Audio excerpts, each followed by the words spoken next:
ప్రతి పార్టీ కార్యకర్తకు ఎన్నికలు అనేటి కీలకం. అలాంటి ఎన్నికలు జరుగుతున్న సమయంలో ఎన్నికల ప్రచారంలో లేకుండా చేసే ప్రయత్నం కాంగ్రెస్ ప్రభుత్వం చేసింది. తెలంగాణలో ఈ రోజు కాంగ్రెస్ పాలనలో జరుగుతున్న వాస్తవాలను కేసీఆర్ గారు మాట్లాడారు. కరెంటు కోతలు కానివ్వండి, నీటి ఇంపత్తుల గురించి మాట్లాడారు. దానికి ఆధారంగా ఉస్మానియా యూనివర్సిటీ సర్క్యులర్ని కూడా చూపెట్టారు.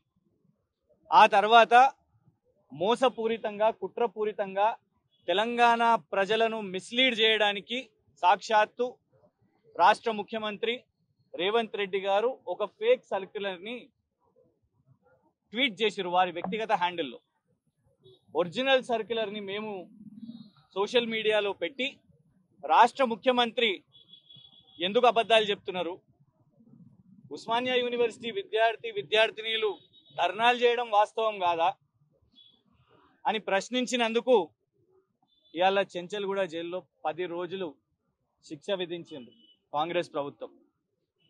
కాంగ్రెస్ వాళ్ళ కోసం ఢిల్లీ నుంచి ఫేక్ వీడియో చేసిండ్రు కేంద్ర హోంమంత్రిది అని ఢిల్లీ నుంచి పోలీసులు వస్తుంటేనేమో ఇక్కడ కాంగ్రెస్ ప్రభుత్వం పోలీసులేమో వాళ్లకు శిక్ష ఇవ్వకుండా రక్షణ కల్పిస్తున్నారు.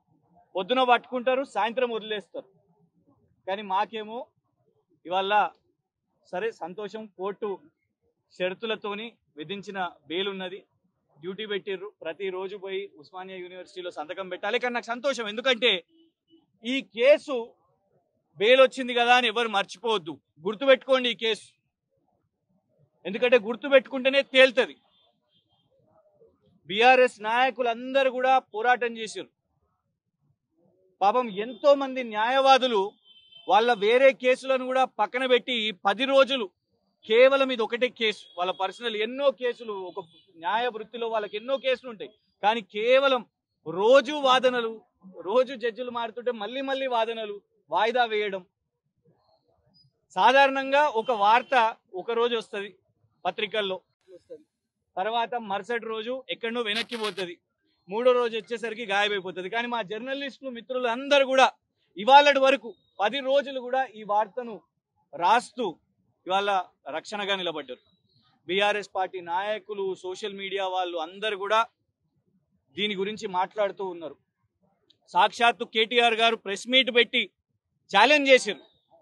కానీ మీరు గమనించండి, ఇంతమంది మాట్లాడుతున్నా రేవంత్ రెడ్డి గారు కనీసం ఒక్కసారన్నా స్పందించిర్రా?